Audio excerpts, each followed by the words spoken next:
I try.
Then you can shift your content. अगर तुम interest के बिना किसी चीज पे वर्क करोगे तो ज्यादा से ज्यादा कितने दिन वर्क कर लोगे?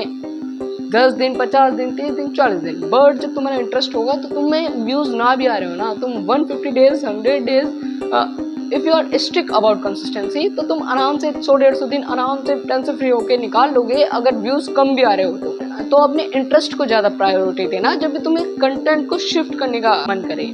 बाकी जो भी 2 पॉइंट्स को मैंने तुम्हें बताया, इफ ये 2 चीजें फॉलो नहीं हो पाती हैं तो मत करना। इफ फिर भी इंटरेस्ट तुम्हारा किसी नेक्स्ट चीज में है और तुमने कुछ और ही स्टार्ट कर दिया और अब तुम्हें रिग्रेट हो रहा है, देन यू कैन, अदरवाइज मत करना भाई, क्योंकि फिर तुम खामखा नीच को चेंज करके बैठ जाओगे और जब तुम ऐसे ही 4-5 वीडियोस को डालोगे, जो व्यूज एक्सपेक्ट किए थे वो नहीं मिलेंगे और कम व्यूज आएंगे, देन तुम्हें रिग्रेट स्टिल होने वाला है कि यार इससे बड़े तो पहले ही वीडियोस डाल रहा था और अब तो इनमें और ज़्यादा मेहनत लग रही है और इतना ही टाइम उसमें लग गया, इतना ही उसमें लग गया। इतना टाइम अगर मैं उसमें दे देता देन मे भी मुझे बेटर रिजल्ट मिलता। तो ये रिग्रेट तुम्हें नहीं होना चाहिए कंटेंट को शिफ्ट करने के बाद। And the next thing is that is biggest realization, जो कि मुझे भी हुआ है। मुझे लगता था कि मैं रिस्क ले रहा हूँ, इन रियलिटी मैं मेन रिजल्ट के आने से पहले डायरेक्शन चेंज कर देता था। मीन्स मैं कंसिस्टेंसी से तो नहीं, कंसिस्टेंसी तो मैं डिफरेंट नीच को चेंज करके अपनी कंटेंट को चेंज करके तब भी कंसिस्टेंटली अपलोड कर रहा था। But means thing I am not running to consistency, I am just running to feedback. मैं फीडबैक से भाग रहा था, कंसिस्टेंसी से नहीं। क्योंकि कंसिस्टेंसी तो अगर तुम नीच को भी शिफ्ट करते हो देन स्टिल तुम अगले चैनल पे दिखाओगे ही, कंसिस्टेंटली वीडियोस को अपलोड करोगे एक न्यू होप में, एक न्यू एक्सपेक्टेशन में कि ये काम करेगा। तो फीडबैक से भागने का ये मतलब है कि अगर 10 वीडियो को अपलोड करने के बाद, अगर नेक्स्ट 10 वीडियो को अपलोड करने के बाद रिजल्ट्स नहीं आए, instead of improving I change my content. तो तब तक किसी भी कंटेंट से बर्नआउट फील मत करना, बोरिंग फील मत करना और उसको चेंज नहीं करना जब तक तुम्हें वहाँ से फीडबैक्स ना मिले, जब तक वहाँ से तुम्हें कुछ रिजल्ट्स ना मिले, या वो कंटेंट हो या कुछ और भी, तो तब तक उसको चेंज मत करना जब तक तुम्हें वहाँ से कुछ रिजल्ट्स ना मिले। इट मे बी पॉजिटिव और नेगेटिव, और फीडबैक ना मिले। Feedback most important as I said. तुम्हें जब वहाँ से फीडबैक मिलेंगे तो तुम अपने कंटेंट को इम्प्रूव करोगे instead of changing. Usually cases में कंटेंट चेंज हो जाता है, तो जब तुम्हें वहाँ से फीडबैक मिलेंगे तो तुम्हें पता चलेगा किस चीज़ को इम्प्रूव करना है। एंड इट मे बी कि तुम्हारे उस चीज़ को इम्प्रूव करते ही वो चैनल या वो कंटेंट बूस्ट होकर ग्रो करे। स्टिल तुम कंटेंट चेंज करते करते स्टिल चेंज करने का सोच रहे हो, रिजल्ट्स मिले ना मिले, इंटरेस्ट हो ना हो, बस नई चीज़ ट्राई करनी है, बाहर में जाए फालतू चीज़ें। हाँ मुझे पता है तुम्हारा मन उसी को अट्रैक्ट हो रहा है, तो उसी से रिलेटेड अपनी नेक्स्ट थिंग होने वाली है विच इज हिडन कॉस्ट। जब भी तुम हर बार अपनी कंटेंट को चेंज करोगे तो तुम्हारी ऑडियंस रिसेट होगी, एल्गोरिथम रिसेट होगा, कॉन्फिडेंस रिसेट होगा, क्योंकि पुराने चैनल पे जो आइडेंटिटी तुम्हारे पास थी वो भी रिसेट हो जाएगी। और जब वो रिसेट हो जाएगी तो हमारा कॉन्फिडेंस लगेगा कि यार ये भी न्यू चैनल है और यहाँ से हमें जीरो से स्टार्ट करना है, तो कॉन्फिडेंस तो ऑटोमेटिकली रिसेट हो जाएगा। एंड द मेन थिंग, जो क्रिएटर खुद नहीं जानता कि वो किस चीज़ के लिए जाना चाहिए, उसकी किस टाइप की ऑडियंस होनी चाहिए, तो ऑडियंस एल्गोरिथम कैसे ही जानेंगे यार उसको। हाँ मुझे भी पता है, तुम भी सोच रहे हो भाई तू भी तो कंटेंट चेंज कर रहा है, न्यू चीज़ों को ट्राई कर रहा है, एक्सपेरिमेंट कर रहा है। एक्सपेरिमेंट करो, बिल्कुल करो, बट इंस्टेड ऑफ एक्सपेरिमेंट करते करते तुम पुराने कंटेंट पे भी रेगुलरली वीडियोस को अपलोड करते रहो। एक एक्सपेरिमेंट, एक रेगुलर कंटेंट, ऐसे अपलोड करते करते तुम अपने चैनल के कंटेंट को शिफ्ट कर सकते हो। वो भी मैं तुम्हें आगे नेक्स्ट पॉइंट में बताऊंगा, why changing my content. Eventually तुम्हें किस चीज़ पे शिफ्ट करना ही पड़ेगा। If you may be part time और फुल टाइम करियर भी देखना चाहते हो, पार्ट टाइम हॉस्टल के रूप में काफ़ी देखते हो यूट्यूब को, जो तुम्हें ईजिली और काफ़ी जल्दी तुम्हें ब्रांड बना के दे सकती है, उन चीज़ों पे इवेंचुअली तुम्हें शिफ्ट करना ही होगा। आज नहीं तो कल ना कल तो करना ही पड़ेगा। Point number 5 is what consistency actually means. Consistency is not equal to daily uploads. Consistency equal to same audience, same direction, same message. Consistency का मतलब ये नहीं कि तुम डेली के डेली अपलोड करते जाओ, भले ही तुम उसमें कुछ इंप्रूव ना करो। कंसिस्टेंसी का मतलब है कि तुम्हारी एक टाइप की ऑडियंस होनी चाहिए, एक कैटेगरी से रिलेटेड तुम्हारी different information, different perspective, different expect होने चाहिए एक कैटेगरी से रिलेटेड। वो एक ही कैटेगरी में हो लेकिन टॉपिक तो डिफरेंट ही हो। एक ही वीडियो को बार बार कौन नहीं देखेगा यार। तुम्हें तुम्हारे चैनल को लेके एक वाई क्लियर होना चाहिए, और तुम्हारा जब वो वाई क्लियर होगा तो उसी वाई से रिलेटेड, उसी मैसेज से रिलेटेड, वो वाई कुछ ना कुछ तो मैसेज होगा, कुछ ना कोई मोटिव होगा उस चैनल को क्रिएट करने का। तो उसी मोटिव से रिलेटेड, उसी नीड से रिलेटेड, उसी डायरेक्ट से रिलेटेड तुम्हें डिफरेंट एक्सपेक्ट को, डिफरेंट टॉपिक को मतलब अपलोड करना है, बट हर टॉपिक इम्प्रूव करना है। Just improve your next upload to previous one. अपने प्रीवियस वीडियो से नेक्स्ट वीडियो को इम्प्रूव करते रहो, that's enough. And point number 6 is my new rule. Points को देखते देखते तुम भी कह रहे होगे भाई तुमने कंटेंट क्यों चेंज कर दिया, और घुमा फिरा के मैं फिश कैंप पे क्यों आ जाता हूँ। तो इसके पीछे भी रीजंस। देखो पहले तो स्ट्रेटेजी बता देता हूँ। अगले 15 वीडियोस तक मैं व्यूअर्स को चेंज नहीं करूँगा, सब्सक्राइबर्स को चेंज नहीं करूँगा, विरालिटी को चेंज नहीं करूँगा, मैं ऑब्जर्व करूँगा एंड देन इम्प्रूव करूँगा।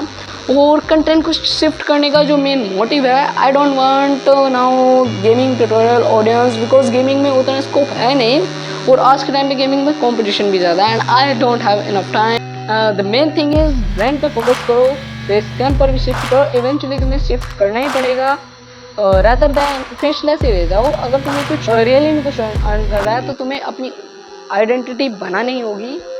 And now I am shaping my audience. अब मेरे को वो ऑडियंस चाहिए जो मेरे चैनल के थ्रू अपने थॉट्स को एक्सचेंज करे, अपने रियल लाइफ प्रोग्रेशन को डिस्कस करें, अपने एक्सपीरियंसेस को एक्सचेंज करके जस्ट इम्प्रूव करे, ग्रो करे। जितनी भी चीज़ें मैंने तुम्हें अभी बताई है मैं उन्हें खुद अप्लाई एग्जीक्यूट करने वाला हूँ।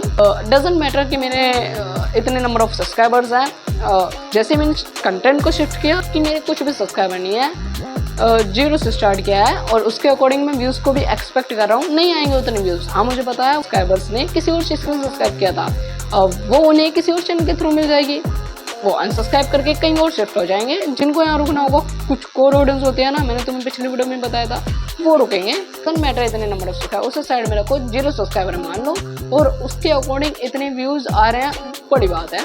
धीरे धीरे इंप्रूव होता रहेगा, शुरू में नहीं आएंगे उतने व्यूज़, ये मैंने ऑलरेडी एक्सपेक्ट किया हुआ है। वो धीरे धीरे नंबर ऑफ व्यूज़ इंक्रीज होंगे, नहीं आएंगे स्टार्टिंग में व्यूज़, तो व्यूज़ पे फोकस करना ही नहीं है बिल्कुल भी। स्टार्टिंग में चैनल को स्टेबल करना है, यही तुम्हें अपने अगर कंटेंट को शिफ्ट कर रहे हो ना, तुम्हें भी करना है। अगर तुम्हें भी लगता है मैंने बहुत कुछ ट्राई किया है बट कंसिस्टेंटली ट्राई नहीं किया, इतने इनफ टाइम तक ट्राई नहीं किया कि तुम्हें उसे वहाँ से आउटकम मिल सके, तो मैंने कुछ रीजंस को तुम्हें दे दिया। इफ़ तुम्हें उनका आंसर्स मिल रहे हैं, you can shift your content, और अदरवाइज तुम्हारा जो कंटेंट चल रहा है उसी पे ही कंसिस्टेंटली वीडियोस को अपलोड करते रहो, जो तुम्हारी नीचे उस पर अपलोड करो, बट कंसिस्टेंटली एक ही डायरेक्शन में, एक ही मैसेज के साथ अपलोड करते रहो। आई होप कि तुम्हें इस वीडियो से कुछ तो नया सीखने को मिला होगा। अगर ऐसा है तो वीडियो को लाइक, चैनल को सब्सक्राइब और कमेंट तो कर ही देना। बाकी हर बार की तरह everything teaches you something, learn something from everything।